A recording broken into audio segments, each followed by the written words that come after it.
Fossil Frenzy and a special episode this week as we have Max Hawthorne joining us as well as Sam. I know usually it's just me, but today we're tackling a subject that's quite big. I mean, the animal is quite big. Max Hawthorne's our guest. A lot of you may know him from the Kronos Rising series, but if you don't know, he's actually written scientific papers, so he knows what he's talking about. One you probably know him from is How Plesiosaurs Swam, New Insights into Their Underwater Flight Using Ava, a virtual plesiosaur. Named after my daughter, by the way. There we go. Yes, the actual CGI mechanical pliosaur in program was actually named after my little girl. So, and the paper actually is about to hit 3,000 reads. There we go. That's on good. there. Yeah, on ResearchGate, which if you look at other papers that have been out like decades more, they have like a tiny fraction of that. So it seems to be a popular theory, becoming more and more accepted. I've actually seen it a couple times on different like science YouTube channels I watch. They'll talk about it and how good and breaking it was as far as groundbreaking and stuff like that. So you do know what you're talking about, and that's why we brought you on, because you have lots of knowledge to share. Don't tell my wife you said that, though. Okay. That I know what I'm talking about. She'll be like, who? Who did you have on? No, that wasn't my husband. What you talking about, man? So we brought Max on for that point. He does know about this topic. And Sam, we're going to have him listen and kind of just be the, casual listener to ask questions towards the end about this topic. And what is this topic? Well, you probably guessed if you clicked on the video, it does kind of spoil it there. But in case you just blindly were clicking away on YouTube, we're talking about, was Megalodon the world's largest scavenger? Max does have a really good documentary. A link should be popping up right now, so you can go check that out. Make sure you go watch that first, and then come back and listen to this deep dive. Max, you've been working on this since 2016, correct? Yeah, something like that. I think it was around 2016. It says it in the documentary. Yeah, I think it first came out. So. Yeah, it says you were working on it since 2016. As far as when you were doing your kind of what some people might call dirty work, as far as actual research into the books you were writing. Obviously, Megalodon does appear in one of your books. And you also are lucky enough to have some very beautiful Megalodon teeth in your collection. Quite jealous of a few of them. I was showing Sam when we watched the documentary. I was like, look how cool that one is. Yeah, they're it's like I collect a lot of stuff. Actually, check this out. Believe it or not, is a silver medal from ancient Rome. This was awarded to a member of the legions cavalry unit there in 260 AD by the Emperor Gallienus for overcoming the Alamari, which were Germanic tribes, armies that were invading Rome, etc. So the legion officers received these silver medals. And since I happen to be part Italian, I decided, hey, it was nice, and I just, acquired it. So it's like, 1800 years old, something like that, close to it. That's awesome. Super sweet. Yeah, if you could see it up close, which unfortunately I don't think you'll be able to, but it's actually got like a cavalry guy with a spear on a chariot or something like that, spearing somebody and all that jazz. So probably politically incorrect by today's standards. When you're driving, you're not allowed to spear people, but it was war. And anyway, but go ahead. You were talking about megalodon teeth fossils and all that jazz. I interrupted you. I apologize. No, it's good. That was great. We love history on the channel. So I'm not going to say no to any new history insights that you want to give us. Megalodon, pretty famous shark, but we'll kind of give a rough little rundown on Megalodon for those of you who might not be quite up to date. It did go extinct a couple million years ago, but it did have a pretty good reign as far as when it swam the oceans. Current estimations on size is about 50-52, with some maximum up to 60. Pretty big shark, definitely bigger than the great whites. And for those of you who don't know, it is not a direct descendant of the great white. Obviously, at one point that was the leading consensus. But the fun thing about paleontology and science is we're always learning, and there's always something to learn. This is true. And, at one point, Megalodon teeth were actually deducted to be meteorites or petrified dragon tongues. Yep. So it's kind of a fun little history, especially because we're talking about the teeth today. But today they are Otodus Megalodon, different lineage than the great white Carcharodon Carcharias. Hmm. but it does come from a lineage within the mackerel family of megatooth sharks, one of which lived alongside Megalodon, had some overlap in Chubutensis. Don't forget, in between, the genus actually started off Cercerodon, which is the white sharks, and then And it Carchar- became Cercaricles, yeah, and then it came from there to starts with Otodus. yeah. Yeah, I did discover during my early research what was fascinating for me is they had these in between the bigger teeth and the principal teeth in the center of the jaws.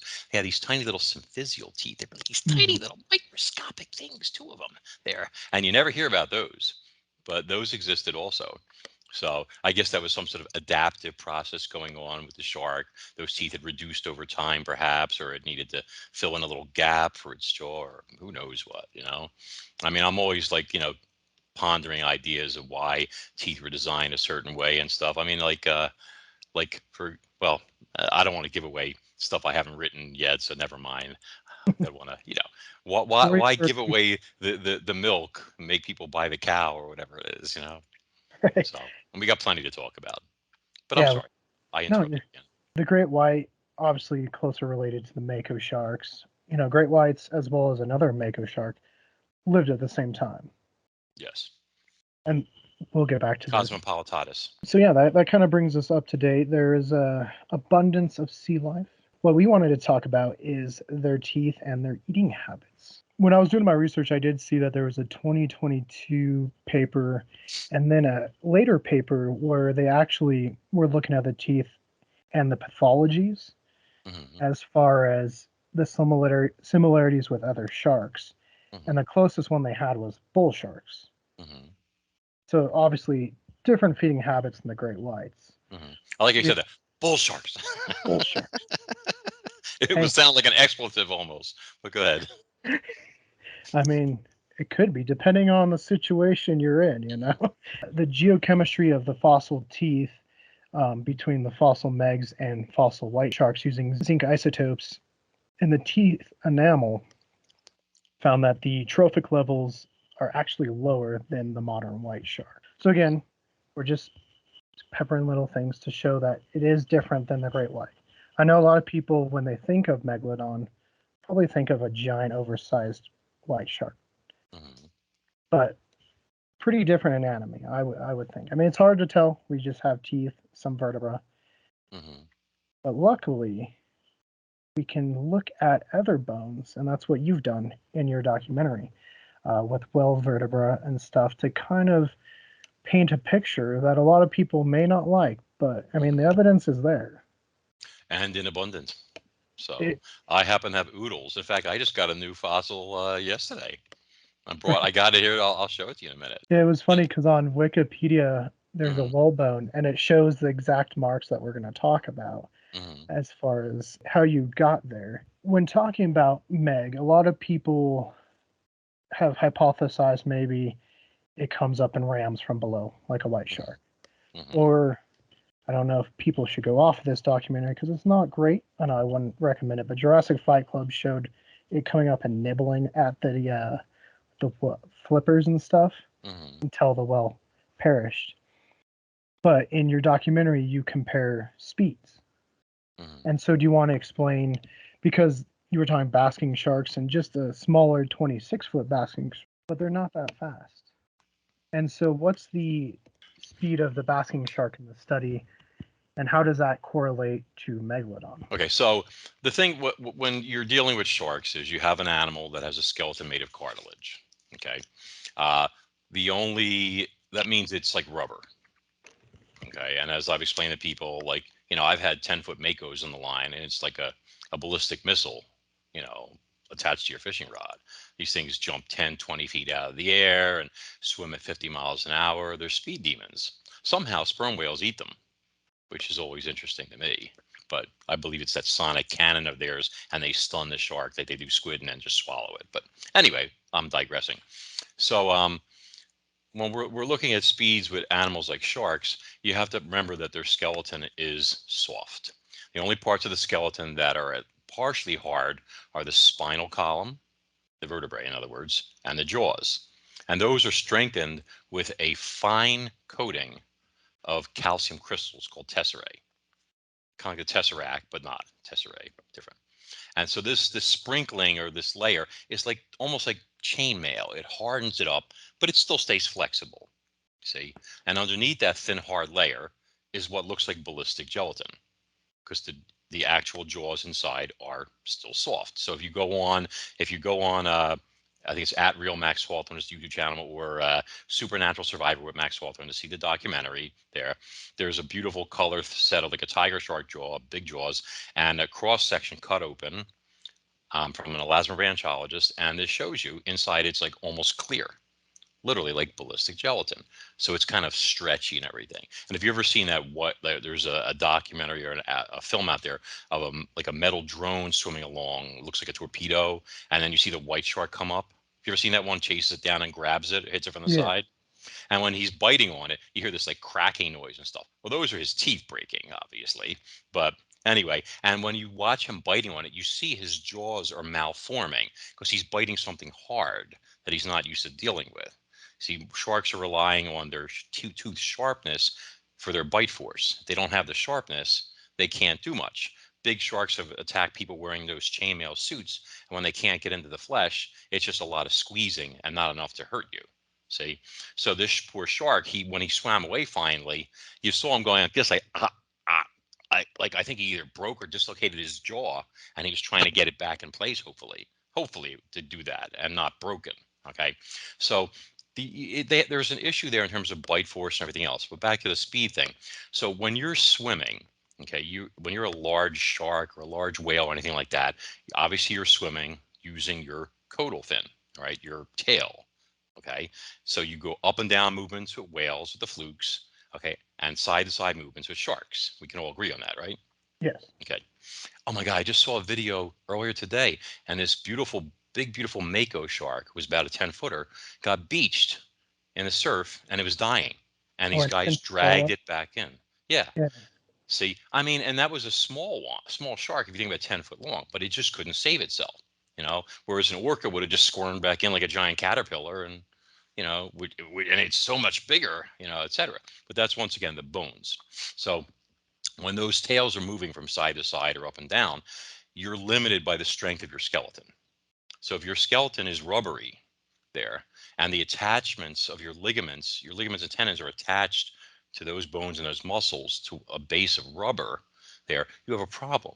And you see this in the documentary. There's a big whale shark swimming, and you could see its tail is moving like laboriously. Like it almost looks like if it pushed too fast, it would break, something would tear, Mhm. and they're probably limited actually in terms of that. But, you would think a whale shark, for example, when it gets preyed on by orcas, would be a fast swimmer to be able to escape, but they top out at 5 or maybe 6 miles an hour no matter what. They're just limited. And then there's the speed factor when you look at something like a blue whale, and this was illustrated in the documentary. A blue whale could be 4 times, 5 times the mass of the biggest whale sharks out there, and it can swim at almost 30 miles an hour because it has a skeleton made of bone. See, and we showed this in the documentary because Jess Tudor had a basking shark carcass, and it's also a mackerel shark, just like the Megalodon and the great white. Okay, and he comes up to one of the bones there, and he takes a jackknife, no serrations, and he cuts it like it's cheese. Yeah. It's like hot cheese. And he wasn't Just in and sawing. out super Yeah, easy. he just lit Yeah. like this. So you have to understand this is the limiting factor in terms of speed. So a cartilaginous skeleton is fantastic when you're the size of a person or even 10 feet, 15 feet long. But when you start getting bigger and bigger, it's like trying to build a skyscraper with instead of steel girders using rubber, tire rubber even. What's going to happen? Oh, and that's what happens. So you have these animals like the basking sharks you were talking about. They tagged and set up and whatever, tested the specimen, and a 26 or 26 and a half footer was able to match a comparable white shark in terms of speed, energy output, and everything else. They compared it out, and it was able to breach at 11 and a smidgen, 11, a little over 11 miles an hour. Okay, and so that enables us to calculate. So we know based on this, I think it was University of Belfast or something like that. I don't have it all the paperwork in front of me, so my brain deletes stuff after I use it or whatever. There's only so much file space in there. But anyway, so we can obviously go from that and say, okay, so a 26-foot white shark could swim at 11 miles an hour. We know smaller ones are faster. The bigger a shark gets, the slower it gets. The white sharks that are able to hit 30 miles an hour or so are the little guys that are the size of the makos, like 10 foot, 12 foot, usually 10 or less, to be honest. Okay. But when they start getting 15 feet, 18 feet, they get slower and slower. I'm sure we've all seen that film of Deep Blue swimming at the 20-footer, and she has dolphins coming up and they're laughing in her face. I think one of them bit her, like her tail or her fin or something like that. Another one whacked her with its tail or something like that. Yeah, it's like and she doesn't do anything. And you could argue and say, well, I mean, she's on her way to a sperm whale carcass to, get a nice meal of rotting meat that's not going anywhere. But come on, if you have a beautiful, fresh dolphin meal right in front of you, I mean, it's literally touching your face. And you're this killing machine. You're so fast, powerful. Wouldn't you just go, and then eat right then? But Right. she doesn't even try because she knows that they can sense every move she makes, the water contractions, they have sonar, and they'll just dance away and she'll waste energy. So she's not going to try. And that's what happens, bigger and bigger sizes. So anyway, so the speed thing for the documentary, I wanted to keep it realistic. I mean, like I could turn around and say, well, I mean, it would be the same maximum speed as a 50-foot whale shark at 5 miles an hour, but people could argue that point. It could be true. There was one scientist in an interview, and she said it could have been a scavenger. She goes, but I don't believe that. So she backtracked immediately and stuff. But which is fine. But the point is so to keep it real and arguable, we went with even the 50-footers had a speed of 11 miles an hour to match what we could gauge from that one paper. Okay, so I thought that was fair. Yeah, I thought it was fair. You give a little wiggle room just in case. And Yeah, that's again with science, you got to give a little, you know, to got to give. give a little to get a little. So megalodons were big. Yes. The average one's probably about closer to 30 or 34 feet, according to recent studies. Hmm. But now we're going to talk about those really, really big ones. Big one. Obviously, yeah, Hmm. big 40 to Hmm. 50-foot ones. I mean, they got massive, massive teeth. Hmm. And so a little over 6. What's the biggest tooth that you have? 6.5, I think. Okay. And how big does that correlate to a shark? Because the math is different. I know it used to be like an inch would be 10 feet, but the Oh, math changed. well, first of all, I'm not really into that whole changing the math routine and all that stuff like that. I believe that Shimada's and that other formula where you get 10 feet of shark approximately for every 1 inch of enamel height. Hmm. It's enamel height. It's not including the root, just so you know. Like people used to say, oh, a 7-inch tooth is a 70-foot shark. No, not at all. Take away 2 inches of root, you got a 50-foot shark. So I'd have to crunch the numbers and actually measure the enamel height, which you do vertically. But I would guess that shark was probably in a mid to upper 40s in terms of length and whatnot. So a sizable animal, the size I of a mean, bus. yeah, definitely. I mean, it makes Bruce look like a small shark when we're talking that big. That's And true. I mean, whale sharks are about the, equal size, if not a little bit bigger. Again, is that limited to cartilage as far as their size goes? Well, if you think about it, I mean, baleen whales get so much bigger Mhm. again, so why aren't whale sharks growing larger than 60-ish feet? You see, I mean, you would think that with an unlimited supply of krill and plankton and whatnot, that they could pull that off, but they're just not. I think they get to, I mean, I think the genes that would get so slow, every orca in the sea would be like, hey, liver and onions, everybody, come on, right here. And the poor whale shark, I mean, it just can't do anything. It's awful. I feel it's like a cow being attacked by wolves, and I don't mean like a bison or anything like that. Just like a normal dairy cow, yeah. With no horns, Yeah. and all that, and being just like ripped open from the stomach and eaten alive and whatever, because that's what they do. You know, Orcas are badass, Yeah. totally. Wolves of the sea, as some may Yeah, call I them. saw them in Alaska actually, Oh, did you? just last month. Yeah, and wow, I mean, true wolf pack. I mean, like, oof. But anyway, I'll waste your entire show, No, digressing again. we'll go back to the Megalodon. It swim in the ocean. Much like great whites today, they have olfactory bulbs to help them, sense and smell prey. Great whites were about 4 inches, so that means Megalodon probably around 12 inches or so. And it's What was cruising 12 along. inches? I'm sorry. Olfactory bulbs in diameter. Oh, okay. Gotcha. Yeah, And the ampullae of Lorenzi and all that stuff. Lorenzini. Yeah. Yeah. Yeah. So they're cruising. It smells a well. Now, a lot of people are going to picture it as a, small well swimming at the surface. Mm-hmm. But we're going to talk about that this large shark is smelling a dead well. Mm-hmm. And it's probably smelling a one that maybe died of natural causes. Maybe a raptorial sperm whale killed it, or maybe one of the other sharks killed it. So the shark approaches Mm-hmm. and it uses its teeth. But it's going to use its teeth differently than I think people just imagine. It comes in, takes a giant chunk out, rips everything out. You found using fossils from Mm-hmm. whales Mm-hmm. a better use of their teeth. Because again, going back to how you talked about the shark jaws, Mm-hmm. and again, going back to whales and how strong their bones are. So you do Mm-hmm. want to talk about the wedge shape of the teeth and how they're actually using this to get to a lot of the material that these smaller sharks aren't able to get to. I'm going to try and compress this because I know we only have an hour. So let me do my darndest. Okay, so when I was doing research for Cronus Rising Kraken 1, which I believe was released in 2016, so the research for the whole thing and the Megalodon Scavenger stuff started coming up a little earlier than that.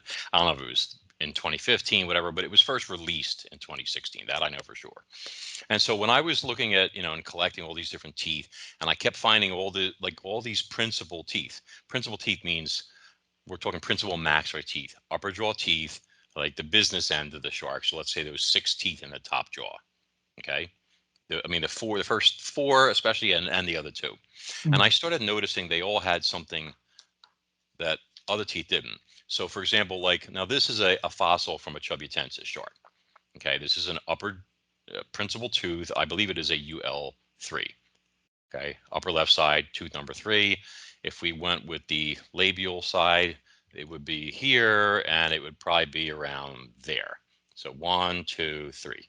Okay. Now, if you look at this tooth, you'll notice that it's a little curved, tiny bit, which, by the way, was to help slice like that through flesh and bone, finely serrated and all that. If you look at its shape, it's broader, but very similar to that of a great white. Is a 3-inch white shark tooth. It's a very big great white. Okay, but they're similar in terms of that. But now, if I move over to the Megalodon teeth, I started noticing odd things about the crowns. Now, if you look at this, instead of a perfect triangle almost, okay, you see how you have this kind of robust semi-cylindrical core to the crown. Okay. And if I was able to angle it with the light, or maybe I need a darker one to do this. Let's see. Will you work? Let's see if this will work. A little bit. It You looks see how cool. it's got like a cylindrical center there, and then on the sides you have. So you've got your. It's blending my shirt, so I'm trying to work around that. Okay, so you've got this crown here that is not triangular like this tooth is. See, it's got that robust center, which is more semi-cylindrical, so it's rounder, at least in terms of from this side. Okay, from the lingual side, that's the inside. But anyway, and then you've got these cusps here. Now in the prehistoric, I could switch to the white one for this actually. So in Megalodon's ancestors, the really distant ones like Otodus obliquus, they actually had like these cusps were like little smaller sharp teeth like that. So they look like triple daggers or something like that. Okay. But anyway, so you have this as a commonality in many, many, many of these principal or primary teeth. This thick core here to the crown, and then these blade-like cusps here, which are all lined, finely serrated like a hacksaw. So I'm looking at this and I'm finding it on, this one has it, this one has it here, this one has it here. Okay. That one's really curvy, by the way. Even this one, which was from about a 30-footer, has it in there already. Okay. So you see this commonality in terms of the shape. And it's not like Chubutensis, which was a direct relative and probably Megalodon's ancestor, which topped out around 40 feet. I think now it's been raised to 44 feet on Wikipedia or something like that. Okay. So Chubutensis was able to function with these non-chunky kind of like, these teeth are more like a giant white shark's, and quite successfully for many, many millions of years until it gradually went extinct. Or they all switched into the Megalodon thing and became more and more scavengers over time, let's say. Okay. Meaning not, he didn't just volunteer and say, hey, I'm going to be a scavenger, but their teeth evolved more and more. And those ones that had those characteristics like this, more of their genes got passed on eventually, and this one phased out. But anyway, so when I was doing all this research, I'm like, why am I finding all this? What the heck is this for? These teeth have to have some purpose. You don't evolve these giant 6-7 inch teeth and for no reason. I mean, it takes a lot of evolution and a lot of calcium and stuff to build up teeth like this. Okay. And then I'm like, well, this looks to me like something I'm familiar with, which would be a log splitter. Okay. Now, I don't know if you guys have ever done any firewood processing or Yeah. anything like that. Okay. So you know what this is used for. Okay. You take it, you got a section of log like a cylinder. You take this bad boy, you put it in there, boom, boom, boom, boom, boom, breaks apart, right? Okay. So when I look at this, I see a lot of commonality, believe it or not. I've got this pointier section here. I've got these, we'll call them cusps flaring out the bottom. It's even serrated, for crying out loud. Okay. So I'm like, it seems like it's acting like a log splitter. But how could that be? What could it possibly be splitting? I don't understand. It ain't Somebody help stimulating me. slugs, right? Yeah. So when I combine that with the fact that unlike the white shark tooth, which if you could see it up close has coarse serrations, this is like a steak knife. Okay. Yeah. This is more like a hacksaw. So the hacksaws are used to cut hard things. For us, metal. Okay. In the case of teeth, this would be designed to cut bone. So I'm like, okay, so I've got wedge-shaped teeth that are designed to cut bone like bone chisels. But what purpose would that have?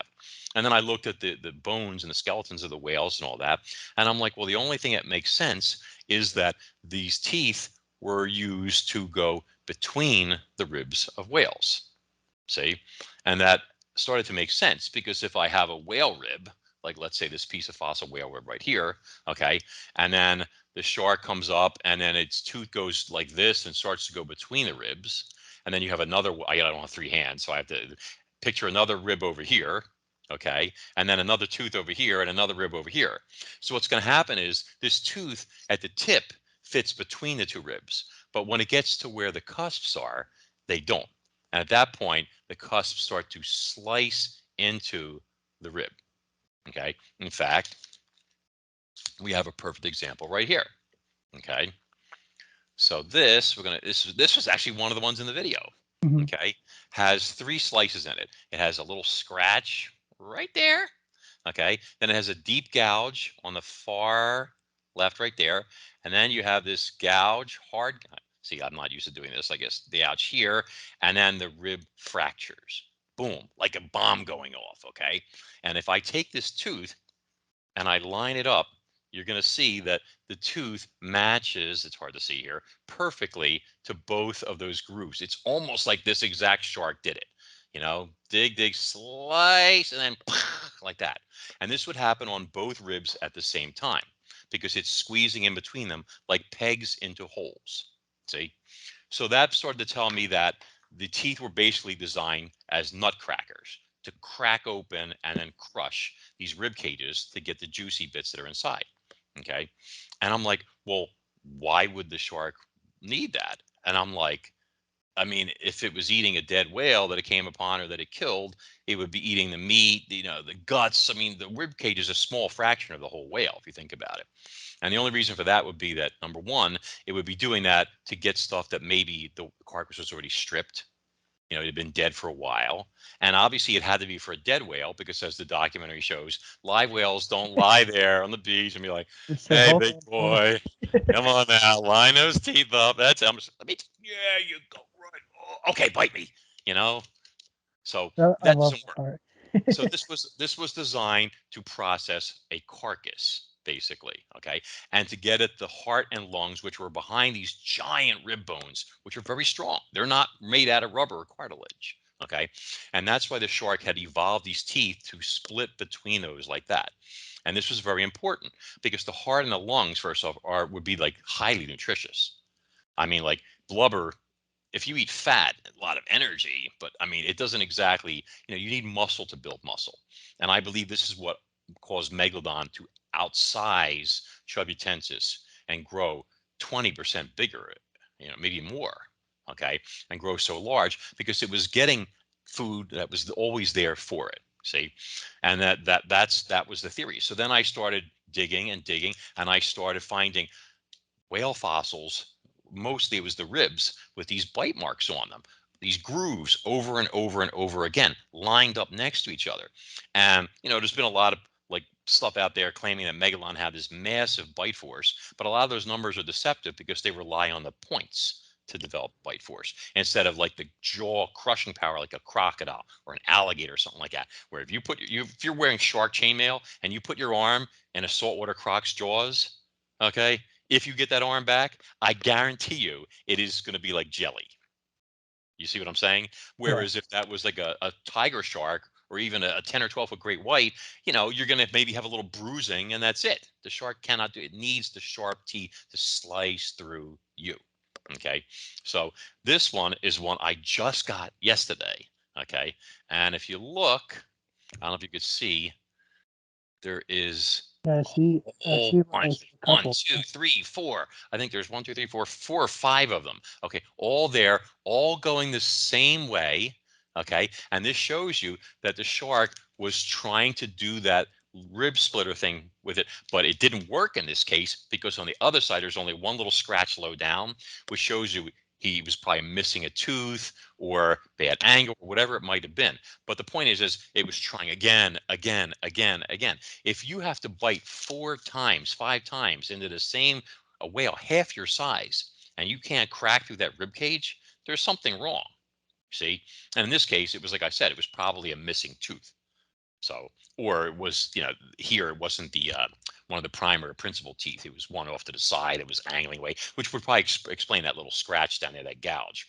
So the point is that, but that's how the theory came about. And the more fossils I got, the more I found. I found it on whales. I found it on dugongs. I mean, it was like even the smaller megalons were doing it. And then like people will say like, oh, well, the shark just needed the big chunky teeth like that and all that, and that's how it's designed. But Chubbutensis didn't need those rib splitting teeth, and it did very well.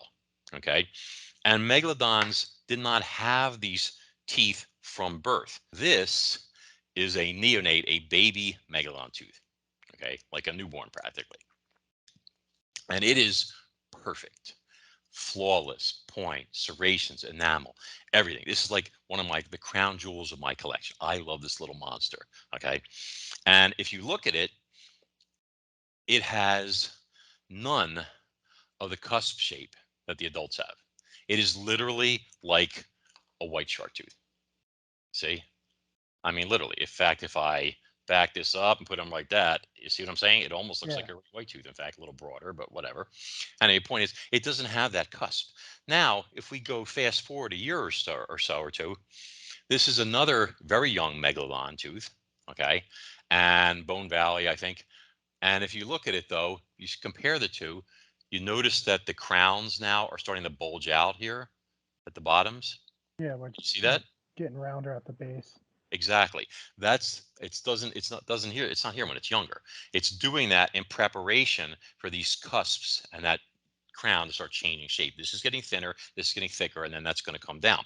So that by the time, where's that 4-inch one, that you get to this stage, see, it's like a 4-inch tooth, maybe a 30-foot shark. It's there already. Okay. And so this is an evolutionary process. So the idea was, I've never said that Megalodon was a quote obligate scavenger. That's Yeah. misinformation. Okay. It's bullshit. Can I say Right. bullshit on the show? Yeah. Okay, good. It's the bullshit of all bullshits, to borrow a line from the 40-year-old virgin. Okay. What I said was, and I'm going to say it again right here, is that the shark, when it was younger, when it had these daggers and even those ones, etc., was an aggressive hunter, a primary predator, and a secondary scavenger when it was 10, 15, 20 feet long, like a white shark. Okay. Big white sharks still prey on things, deep blues killed elephant seals. I think they have it on film, you know. And then when it got to a certain point, though, its own mass started to become its enemy. And it became harder and harder for it to catch food. And it started to rely more and more on carrion, dead things. Okay. And so you got to the point where you're this 40 or 50-foot behemoth at 50 feet weighs like 40 tons. If you're swimming at even 11 miles an hour, which is far less than half the speed of the whales out there, the slower whales, and a third the speed of a lot of them, you're not going to be able to rush out and chase down a meal easily. So you become more and more dependent on scavenging, on appropriating kills from smaller sharks, smaller megalodons, things like that, etc. And that's the idea, is that as an adult, the shark was a primary scavenger and a secondary hunter.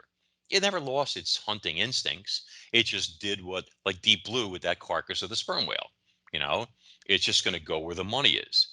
Why are you going to try and chase down a 20 or 25-foot cetatherium that could swim at 28 miles an hour and rushes away from you, and you exhausted yourself like, like a rhino trying to chase on you? You're like, oh, and you burn all those calories when you're like, ooh, you smell that.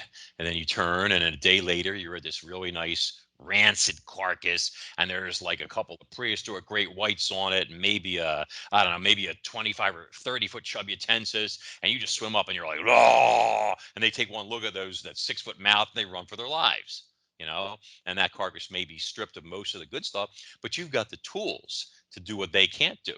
You can get to that rib cage and you can snap, crackle, pop your way through, and the rest is history. Right? It's almost like the megalodon is acting like an animal. Mm-hmm. Animals are they're opportunistic, and that's what I don't know why people got so confused with thinking you were saying they were pure scavengers, because the video I thought made it very clear. Because When there they were were, people out there squawking, yeah, like, oh, he's saying Megalodon is scavenger, and he's so mean, and stuff like that. And then they would trick people by making this blanket statement. Okay.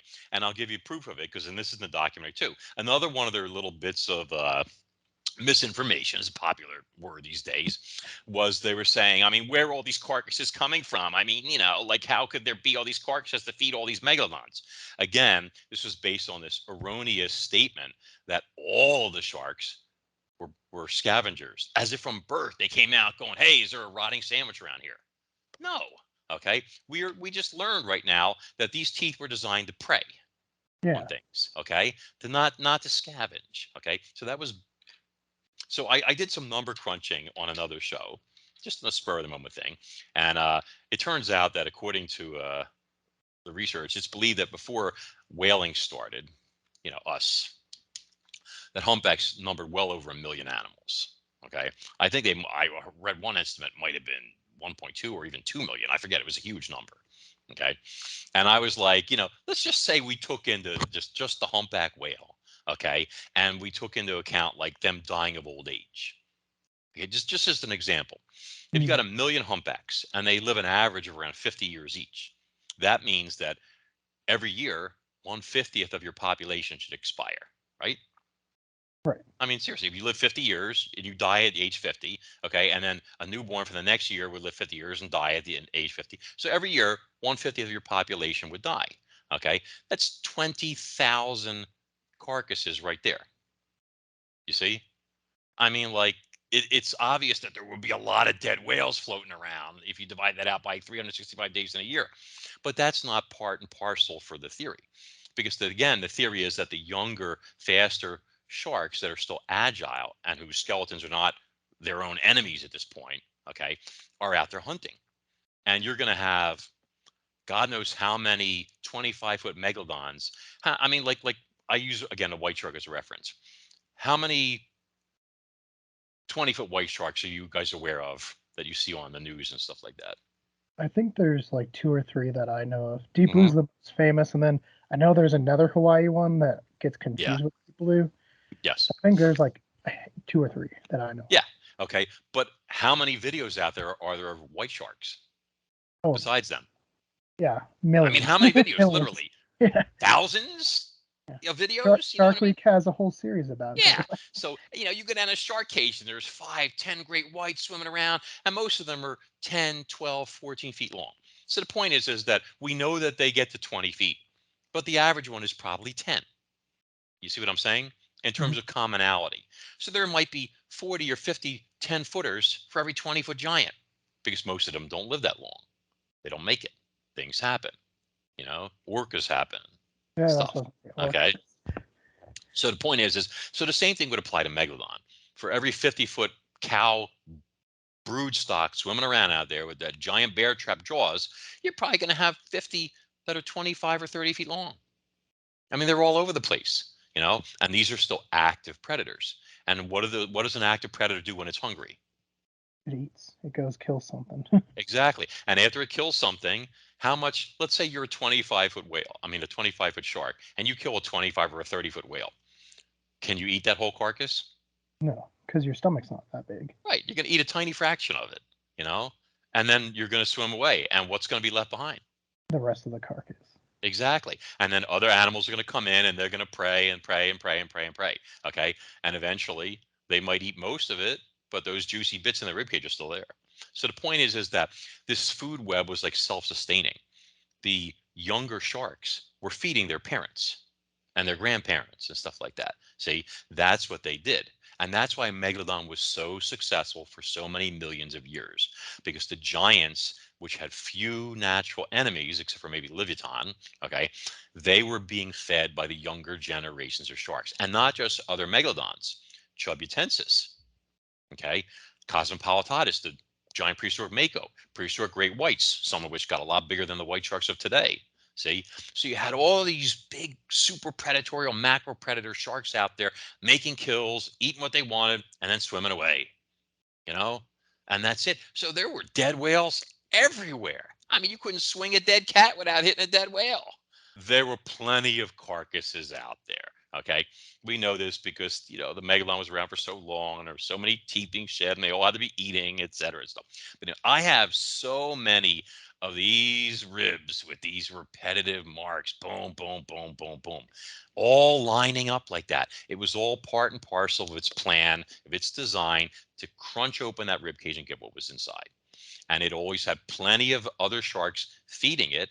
See, so that's the thing. But that's also when I tried to figure out the extinction. I did like an interview about why I believe Megalodon went extinct.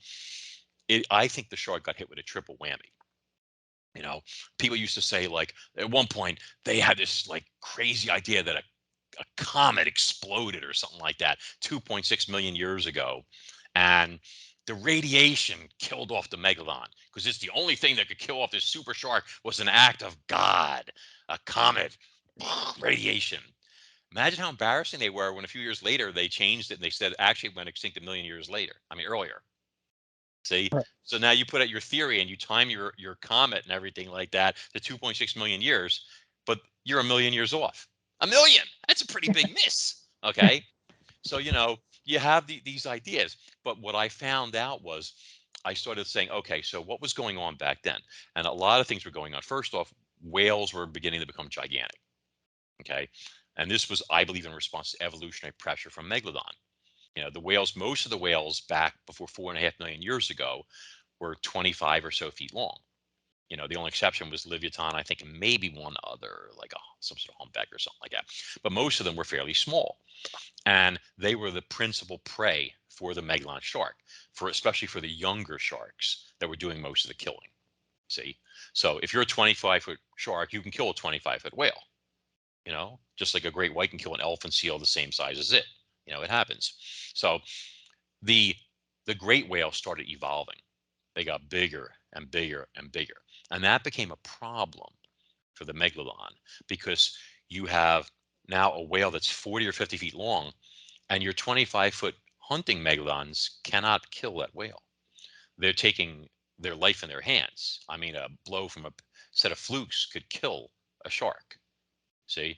Or if it was a toothed whale, it could kill it, period, with its jaws. So that started making it hard for the young sharks to make their kills. And then you'd say, oh, but the big sharks could kill that whale, but the whale was still able to swim at 28 or 30 miles an hour. So catching it was still a problem. So now neither the young shark or the big sharks could easily make those kills. So that was whammy number one. Then whammy number two was I started finding out that at the same time that Megalodon went extinct, around 3.6 million years ago, several species of small whales started going extinct as well.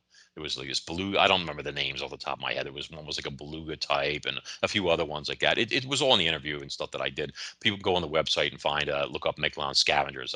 But now the food sources started going away, the ones that the smaller, younger megalodons were killing. That was disappearing. And then the strike three, in my opinion, this is just my opinion, but we live in a free country still, so I'm allowed to have my opinions. There was a species of dugong which would have lived in the coastal regions that was about, I think, 3 meters in length, 2 or 3 meters, and it disappeared at exactly 3.6 million years ago. And that's what your neonates, your young megalodons, that would have been their primary forage species. You know, nice big meal like a manatee, defenseless, lots of blubber, lots of meat, etc., and all that. And those disappeared. So when you have all that put together, no food for the babies, no food for the smaller, mid-sized ones, and no food for the adults, they're starving to death. And it was just a matter of time. So, if you don't have a 25-foot whale to kill for a 25-foot shark, if mama needs that carcass, you got no carcass. See? And if the baby can't eat, the baby can't grow to 25, 30 feet to be the hunter to feed mommy. See? So it all kind of like, it all connected like that. And that Yeah. whole web just came crashing down. Yeah, as soon as you remove something, the whole thing, it's like Yeah. Jenga, right? Yeah. It was, they could have probably survived one of those, you see, but not all three at the same time. It's almost like nature said, you know what, I'm tired of you. And whales are like, we're tired of you. We're just going to get too big. And, the other ones where they were, I mean, who knows? Maybe Megalon drove some of those smaller ones to extinction or helped at least, their principal prey. And then they ran out and there was nothing for anybody. Yeah, it's Starvation that it is a. proverbial arms race, right? Mhm. We see it with dinosaurs. I mean, the sauropods were getting bigger, and then the allosaurs were getting bigger, and then all of a sudden Yeah. those super big titanosaurs are mainly gone. Some hung on till the end, but those Mm. big allosaurs are all of a sudden gone, replaced by. Alamosaurus. I love that dinosaur. Oh, me too. On my daughter's mugs. If she finds out I stole this for this interview, I'm a dead man. Oh, But anyway, so I know you had questions for me, and I know we're going to run out of yeah. time for you soon. So, and No, whatever you want. I will say your documentary made me go look at my well rib, and you can see it right there. A little lower. Nice. Look at that, huh? Yeah. Uh-huh. Two Yeah, scores. right. So one thing you didn't mention here that I really liked in your documentary too was comparing it with the tooth of the hyena, Hmm. which I thought was really cool. Do you want to explain that real quick? Well, hyenas are aggressive predators, but they're also notorious scavengers. And their teeth, their premolars, are designed to process bone. A hyena can bite a horse's femur in half, and that's a hell of a bite. Their bite force is, I think it's like 1100 psi per square inch, pounds per square inch, which a lion's is only like 650, so 45% more than a lion, which is 3 times the size mass. If you think about it, 2 to 3 times the size in terms of weight and mass, but it's designed to process meat. Obviously, they have canines and all that, but their premolars are these massive, heavily reinforced teeth, and they're very much shaped like megalodon principal teeth in the center. They're designed to come in and split, etc. And that's what they do. But the hyena doesn't replace its teeth all the time because it has these massive bones comprising its skull. See, its dentary and all that. So its teeth aren't going to break. They're not going to break off. That was another thing in the documentary where it was very important for the megalodon to carefully like come up and gingerly bite at the carcass before applying all that jaw power. And it did have a hellacious bite, don't get me wrong. You're not a 50-foot shark without a lot of bite force, okay? But if you just come up to a whale and you smash into a rib cage, or even if it's dead and you just randomly bite, you're going to damage and lose teeth. Okay. And if you have ever noticed, if you're ever collected megalodon teeth, you always see the really big teeth and you're like, oh man, I want a 6 inch plus tooth.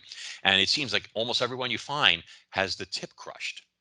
It's compression damage. And that's when somebody did not take their time and feel between those rib bones and just bit, or thought they were mostly in there, etc. So if you have your giant teeth, which are anchored in cartilage jaws still, which, as we knew from the documentary, is soft still, Mm. okay, and you bite down and you hit bone like this, instead of going between it and sawing and using the combination. Remember, rib, rib, rib, rib, like this, both sides. So it's cutting on this side with one tooth, cutting on that from the other, and they're squeezing together. So it's like a shears over and over. The ribs split apart, etc. If you just hit solid bone and you crack into it, this tooth is either going to break here or it's going to come out of your mouth. Like little Gabby Hayes going on, John Wayne movies when he's all. Remember Red River when he lost his teeth, in a poker game, and he had no teeth, and he had to ask the guy to borrow the teeth, the guy who won his teeth, so he could eat his victuals and all that. So, but seriously, I mean, so nature does not want to just throw away teeth. Teeth are hard to process, and all that, even if you have a conveyor belt full of them. So again, that's why you have groove, groove, groove, groove, groove. You have the shark carefully getting in there and then starting to punch through. And when it has to make repeated attempts, it's not quite in there. Something is wrong. See, and maybe you're missing a tooth. Maybe you're not lined up right, et cetera. I talked about in the documentary how, to me, it appears that there were different subspecies of megalodon that preyed on different size whales based on how big they were and how much space was between the ribs. Because obviously, a 40-foot whale and a 20-foot whale are going to have a different amount of space between each rib bone, just like you versus a child or something like that. So you might have like this tip here is very slim.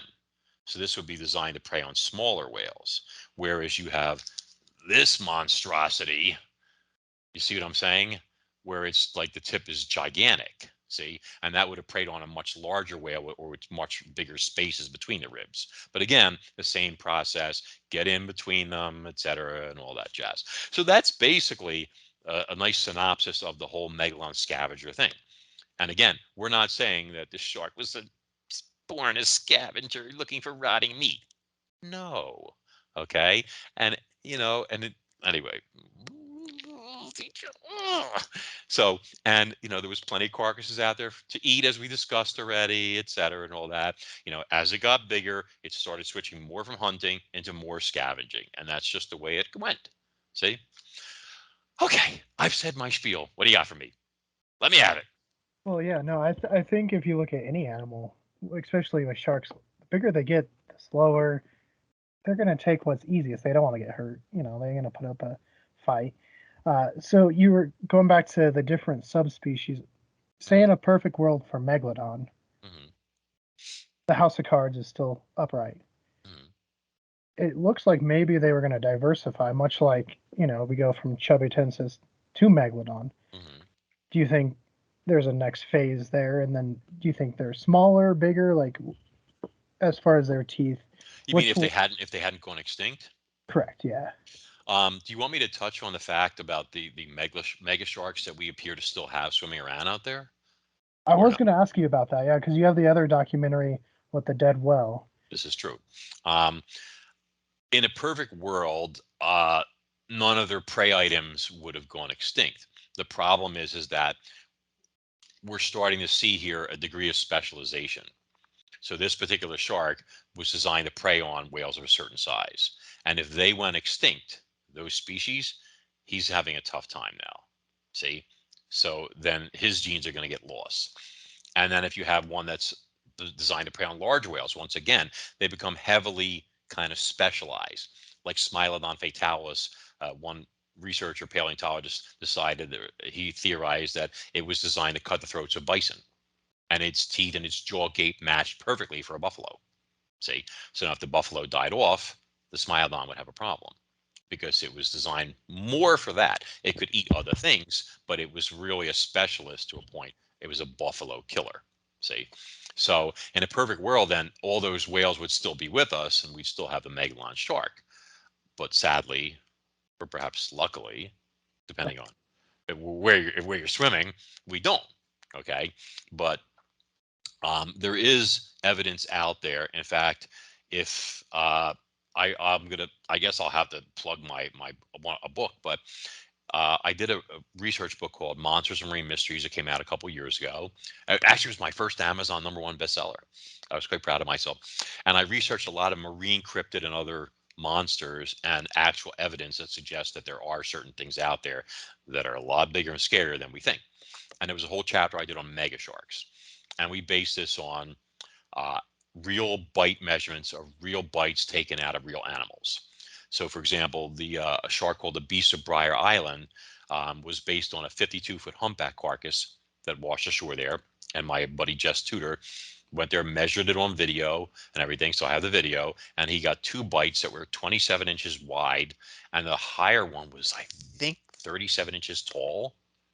Now they're taller than they are wide, but we go by bite width to crunch the numbers. Okay, and using the most conservative formulas available, I calculated that the white shark that did that was a little over 26 feet long, so about a foot bigger than Bruce from Jaws. Okay, which is a sizable great white shark. And this is a fresh bite on a carcass. It didn't grow or stretch. I mean, the individual tooth marks are all there and everything. Okay, and then it went up and up from there.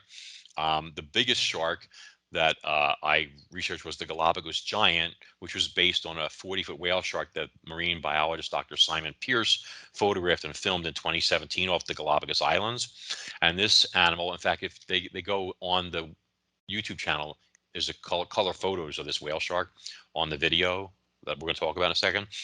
And this whale shark had a 4-foot bite scar on its rear flank there in the peduncle.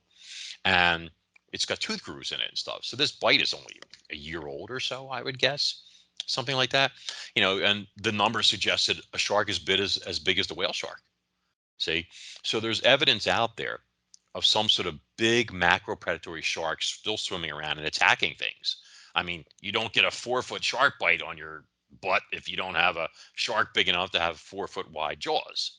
Okay, so the evidence now begins to, and again, Discovery is the first people that Discovery Channel, that I believe said this. They had a special they were doing, and they were with Curtis Jenner from oh gosh, is it the Research Whale Center for Whale Research or something like that? It's in Australia, I believe. And he had great photos of a 69-foot pygmy blue that had a huge bite scar on it. Okay, and the so anyway, I'm digressing. So when I was researching all this megashark stuff, then just recently, like last year, my guys in Briar Island again, they had a 30-foot subadult humpback carcass that they photographed in the water and then on shore, and it was covered with shark bites. I mean, like 20 inchers and all sorts of stuff. They got big bites, big sharks. But when it was beached, there were two bites on it that were ginormous, at least 36 inches wide. There's one that was when it was fresh, and there's one that on the tail region when it was rotting on the shore. But both of those are similar in size, and that is pretty much, in my opinion, incredibly compelling. Let's put it that way. Evidence of a great white shark at least 32 feet in length. Okay, and I was talking about Discovery. That's where I messed up. And Discovery was saying is that and Curtis and them, I think, were saying that they believe that the white shark occasionally develops gigantism. And that explains what's going on, because you don't need a breeding population of 500 adult 30 or 40-foot white sharks, when you have one that just grows and grows and grows and it's swimming around like Godzilla, and that's what happens. It's not breeding, so those genes aren't getting passed on. But once in a while, you get these ridiculously big great whites. And I'm sure at a certain point they're mostly scavengers too. Yeah, well, and gigantism happens with people. You got Robert Wadlow, much taller than the average person. Yeah, listen, I left the Golden Corral the other day and had some gigantism right here. Right, it was like, wow, dude's big, man. Because now there's a couple different evidence from different critters, Mm-hmm. right? That have been Right. unfortunate to come across these big sharks. Do you think? Right now it's just gigantism, but do you think at some point those genes could get passed down, and maybe it diverges from We just could a have great white? I talked about this on an interview the other day. It would be nice. Because we get to see sharks the size of a minibus swimming around out there or something like that. Um, but there are two things that interfere with that. The first is I don't believe orcas would allow that to happen. I think orcas have like this instinctive dislike of great white sharks, and they seem to sometimes seek them out and kill them, for reasons just and eat their livers. You know, and I believe that when a great white gets gigantism, he's living on borrowed time because sooner or later he's going to run into some transient workers or something like that, and then his number is going to be up. I mean that's just how they are. It's like the other day I watched two crows beat the snot out of a red-tailed hawk twice their size, and the poor hawk could not do anything. The crows were faster, more maneuverable, and they kept hitting him in the rear end. He doesn't have teeth or a beak or claws on his butt, and neither does a megalodon or a great white. You see what I'm saying? And orcas are very smart and very lethal. And to to kill a big shark, all they got to do, a macro shark, is grab it by its tail. As soon as you stop it from moving, what happens? Well, then it drowns. It drowns. Exactly. It's like they do that to like finbacks and blue whales. They grab them by the tail and they push them under. Well, they wouldn't have to push him under. They just have to stop him, and then he'd be like, Right. uh, you know. So anyway, the point being, so that's number one. Orcas would not sit by and allow that to happen. I think they would really do stuff. I mean, they're sadistic. You see them like whack a freaking a false killer whale and send them 100 feet through the air and stuff like that. I Yeah. mean, they have some. They're like people. Some people are nasty and some people are nice. And some people are a-holes. Can I say a-hole on here?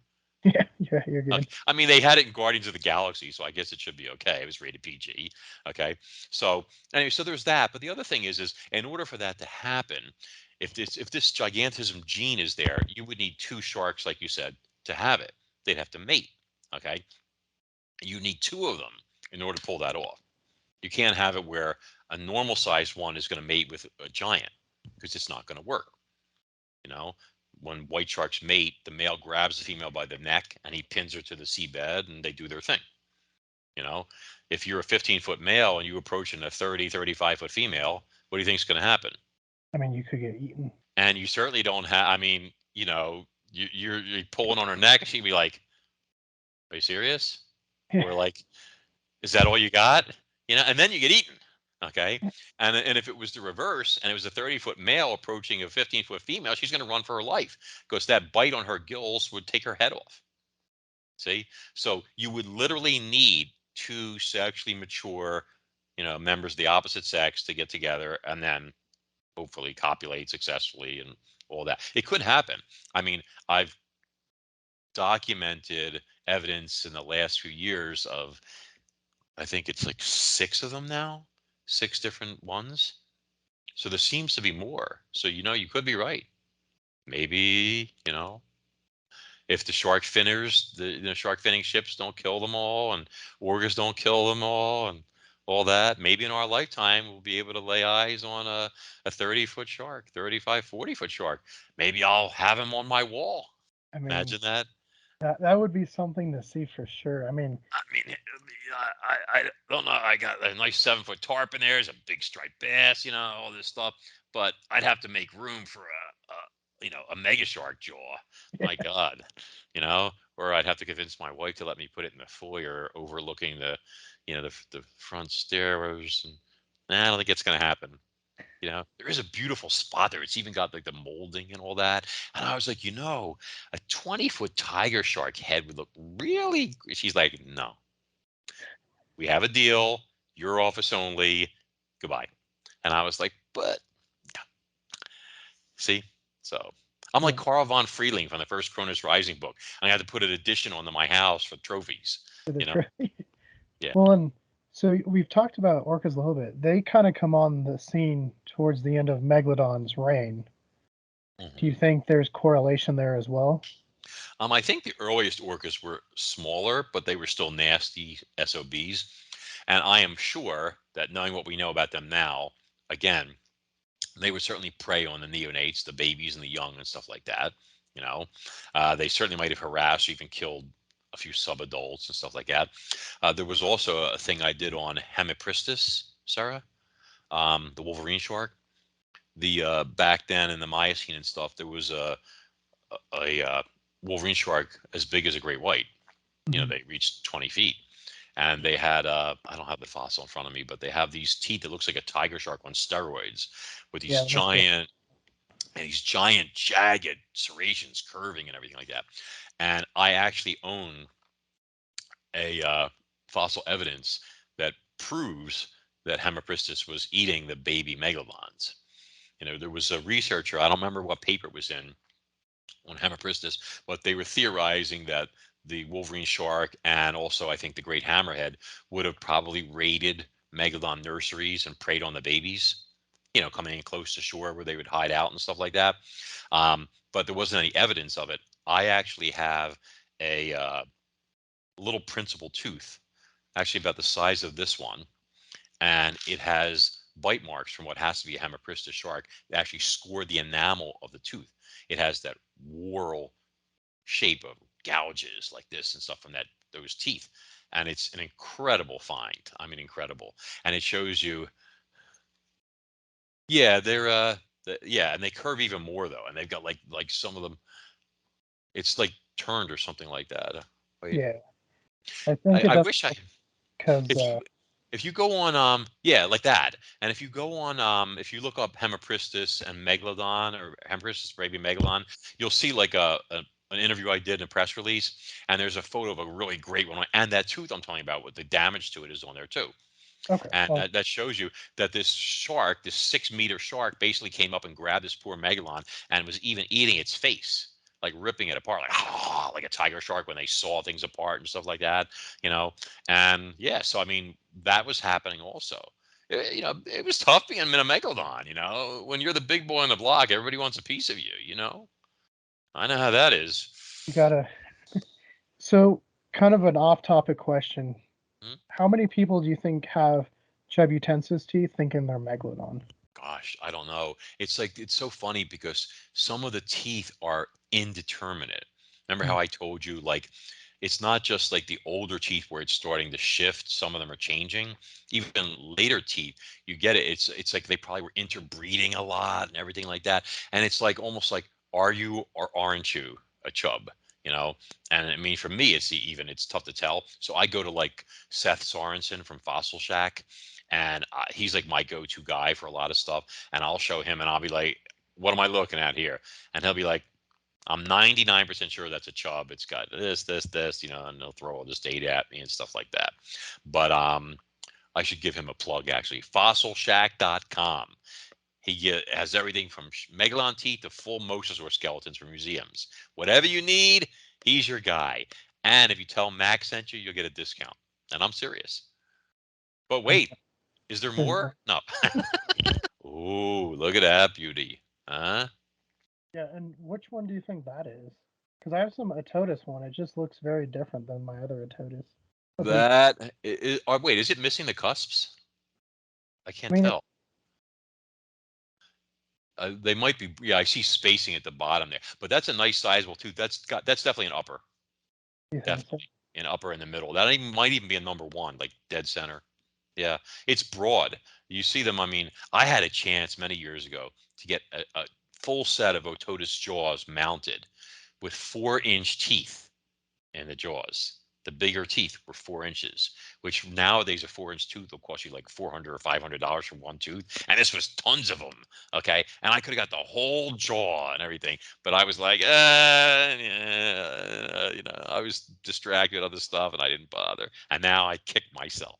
You know, Right. so I have photos of it in this catalog they sent me for this auction I could have gone to, but I didn't bother. And somebody's got that 30-foot shark's jaws on their wall, and it's worth 10 times what they paid for it. Oh, I know. Yeah. I think back that because I have a ton of Spinosaurus. Like I could probably make Ooh. uh, Mm. a jaw from just the amount that I have. But back in the day, they were like super cheap, and now you look at like a small little one, it's like $100. You're just like, Yeah, those bastards at Jurassic Park 3, they really screwed us. it's much like the Kem formation where you have all these big predators. It's what it Hmm. kind of reminds me of because there is a lot of different big sharks, Mm-hmm. as well as raptorial sperm whales, Mm-hmm. and later on some orcas. Be it that they were only 14 feet, but they're still Mm-hmm. orcas. Mm-hmm. There's tiger sharks, hammerheads. So where do you think Mm-hmm. it What before do I they think? got super large? Like, what Right. was their niche compared? Because obviously we talked a little bit about the Wolverine shark, but how do they fare against these other sharks when they're not 40, 50 feet long, when they're like 10 to 15? Well, I think that the megalodon's niche was probably equivalent to the modern day great whites. Um, Everything was just sized up, scaled up. You know, the white sharks were bigger, the makos were bigger, et cetera, and all that. I mean, I by size matters. Might makes right. You'll see white sharks are size oriented in terms of hierarchy. So the larger shark will always, force the smaller one to give ground. And if the smaller one doesn't, they usually get a bad warning bite, and then they remember going forward. See, so I mean, if you had a 30-foot megalodon and a 30-foot chubutensis, I mean, they might just ignore one another. They're kind of cousins and stuff like that. I think the conflicts would come into place when you had a carcass and you have the shark is bigger than the carcass. And that hungry mama shark, she wants that carcass. She's not going to share. It's not like today where when a whale dies from a ship strike and you can have tiger sharks and great whites feeding side by side and there's no conflict or anything like that because it's a buffet. It's like me at Golden Corral once again. I'm not like arguing with this guy or that guy over the ribs or the boneless tips or whatever, stuff like that, because there's plenty, you know, as opposed to if there was just one little thing and it might get a little heated. Okay, so the same thing would have applied. But I mean, to me, like Leviathan, the raptorial sperm whale was probably the orca of its day. Megalon was the great white of its day, except that more scavenging in the upper size ranges and things like that. So, sadly, we don't have time machines, so we can't go back and find out. But be fun to do. I'd love to fish for one. Would it be kind of like the coyote wolf relationship between chubutensis and megalodon? You kind of mentioned it earlier that maybe The, they could inmate and stuff, like the interbreed. what relationship?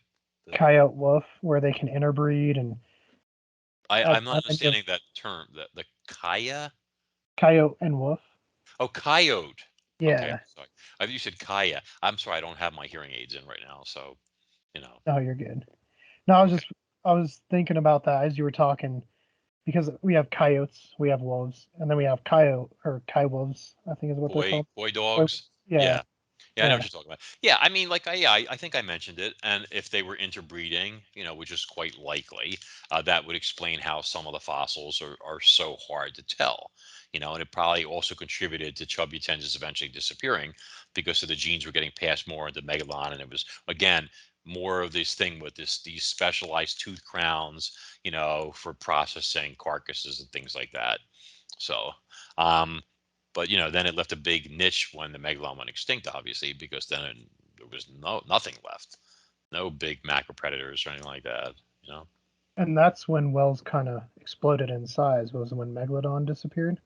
no, the whales started growing 4.5 million years ago. They Okay. started getting really big, and then 900,000 years later, megalon was gone. So I think like, you know, I believe that megalodon caused the whales to get bigger. Because the bigger whales would be less likely to be attacked. And so they'd pass on their genes.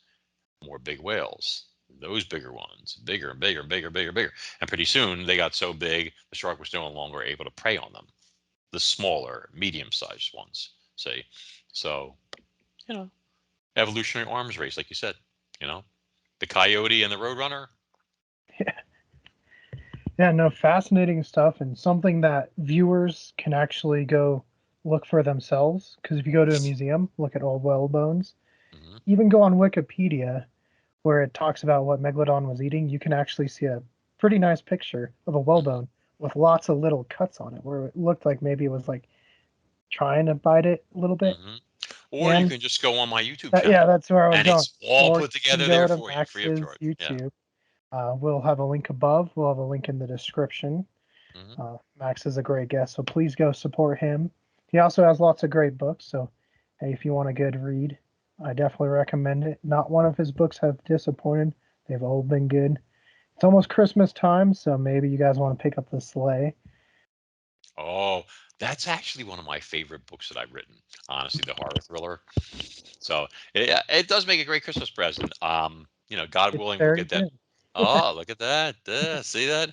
Yeah, it's a pretty cool story. If you like horror, if you like thrillers, etc., and if you like Christmas themed stuff and serial killers and stuff, yeah, that's worth a read. It really is, and no spoilers. So good. All I say is it's good. Go read it. That's all I'll Thank say. you. I appreciate that, brother.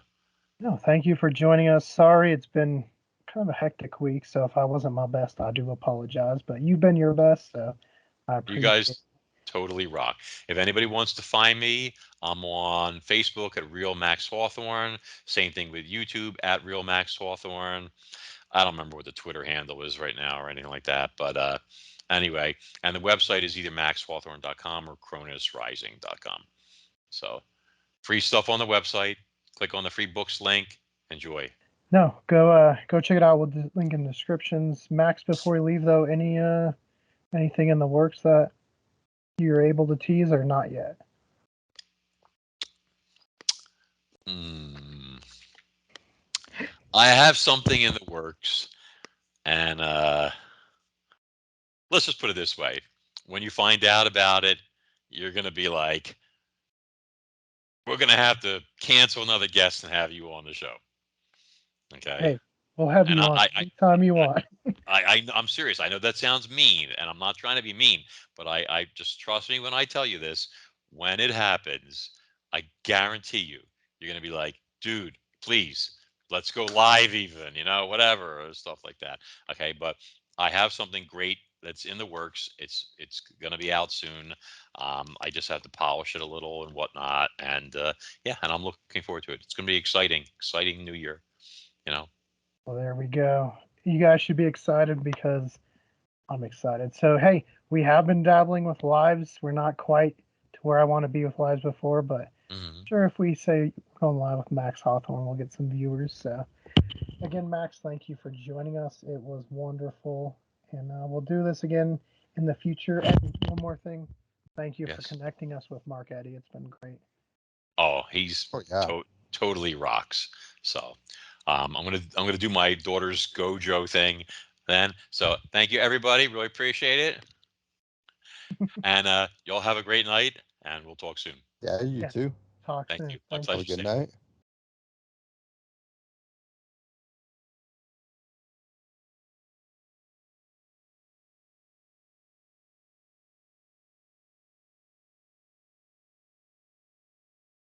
Once again, we want to say thank you to Max for joining us on this special episode of Fossil Frenzy discussing his Megalodon documentary, which I do hope you guys went and checked out before watching this. But in case you didn't, there will be links in the descriptions below, as well as those cards during the episode. Like I said as well, all his books are really good, and it's Christmas time, so go pick up the sleigh. But until next time, for more Fossil Frenzy episodes, click that link to your left. For more about us here at Culz Paranormal, click that link to your right. And don't forget to hit that like and give us a subscribe. And let us know, what did you think of Max's theory?